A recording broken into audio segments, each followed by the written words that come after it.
परम पूजनी बाबा जी आज भी हमारे बीच में शरीर रूप में ही उपस्थित है। हो सकता है आपके बीच में बैठे हो। जो भगवान की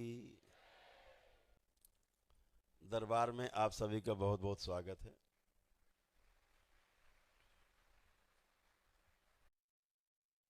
आज आप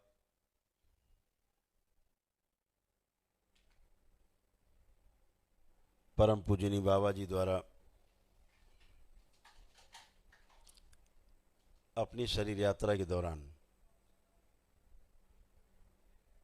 जो तमाम असहनीय कष्टों को सहन करते हुए और तंत्र का कांटों भरा रास्ता जो अपनाया था, तब उनकी उम्र मात्र 13 वर्ष थी।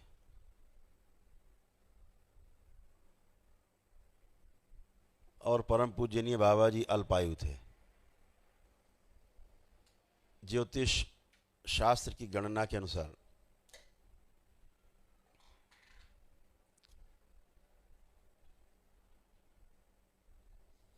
16-17 वर्ष की उम्र से अधिक उनका जीवन नहीं था, वो शरीर यात्रा नहीं थी।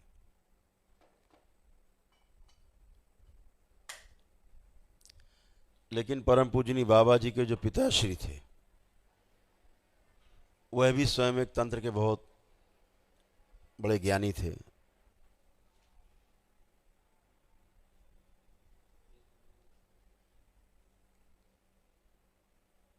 और शायद उन्होंने देख लिया होगा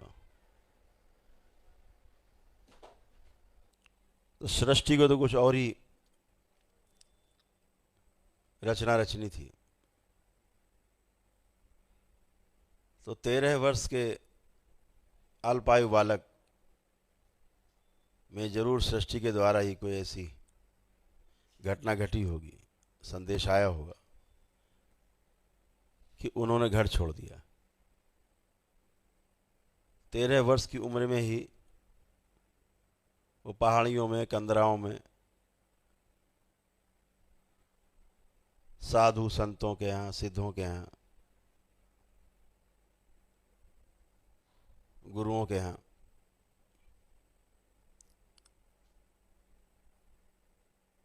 अपने गुरु की खोज में हाजिरी लगाने लगे।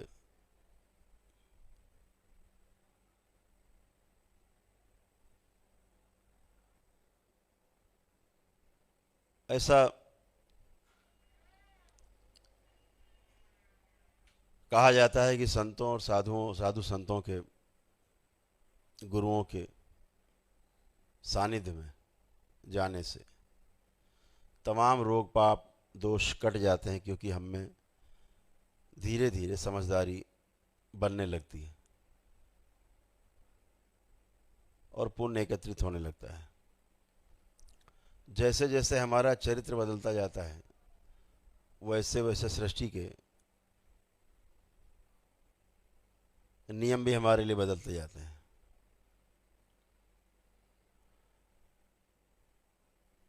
जैसे हमारा सोचना विचारना होता है, उसके अनुसार हमारी आयु घटती है, बढ़ती जाती है।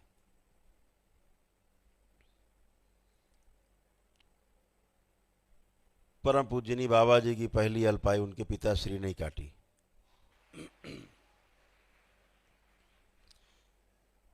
क्योंकि तब तक उनमें बहुत पुण्य एकत्रित हो गए होंगे।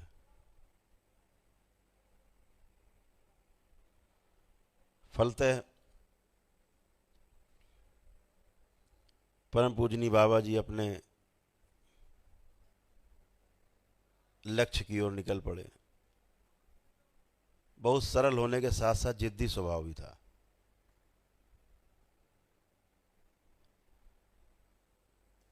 जब उनकी मां की मृत्यु हुई, तब परम पूजनी बाबा जी बाहर ही थे, घर पर नहीं थे।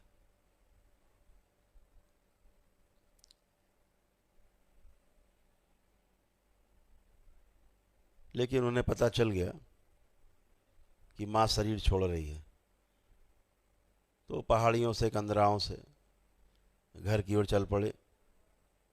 उस समय इतने साधन नहीं होते थे। कहीं कहीं पर तो 3-4 दिन में ट्रेन आती जाती थी। वही ट्रेन जाती थी, फिर वही बाद में वापस आती थी, उसकी रिपेयरिंग होती थी, तमाम देखभाल होती थी, उसके दोबारा ओके मिलता था, तब वही ट्रेन वापस होती थी। ऐसे 2-3 दिन का गैप भी हो जाता था। लेकिन परम पूजनी बाबा जी जब पहुँचे तो उनकी माँ की शव यात्रा शमशान घाट पे पहुँच चुकी थी।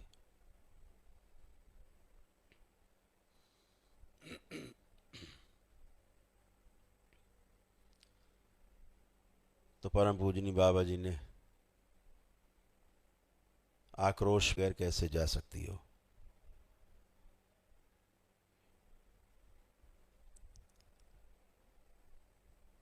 मुझसे बात करके ही जाना होगा।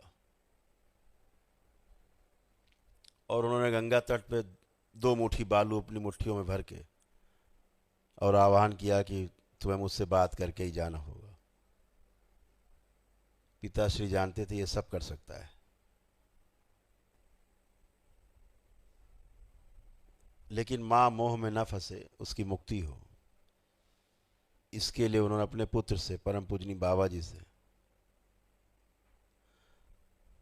आग्रह किया कि ऐसा मत करो, जिद पे अड़ गए तो हमें तो बात करना है, बिना बात किए कैसे जा सकते। जैसे आप लोग कभी कभी जिद करते थे कि गुरु जी हमारे पितर चले गए, भाई चले गए, उससे बात करनी है, हमेशा हम आपको मना करते थे।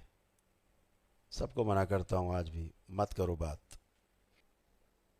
क्योंकि जो बात करता था वो एक अलग रूप था, एक अलग शरीर था, जीवन तो उसमें बस था, सृष्टि के नियमों का पालन कर रहा था, बस, इससे अधिक कुछ नहीं। तो मोह करोगे, उसमें अवरोध पैदा होंगे उसकी मुक्ति में। वही उनके पिताश्री ने भी समझाया कि ऐसा मत करो। वो जिद पर लगे, हमें तो करना है। पिताश्री की डांट के बाद उन्होंने 2 मुट्ठी बालू जो हाथ में समेट रखी थी, इसे छोड़ना पड़ा। अपनी 25-26 वर्ष की उम्र में बाबा जी यहाँ इस यात्रा में पहुँच सके थे कि मुर्दे को भी जिंदा करके बात कर सकते थे। इससे ये संदेश मिलता है, यह तंत्र है, यह एक व्यवस्था है।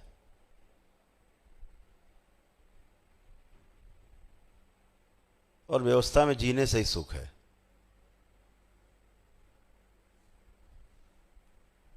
लेकिन तंत्र से सब कुछ संभव है।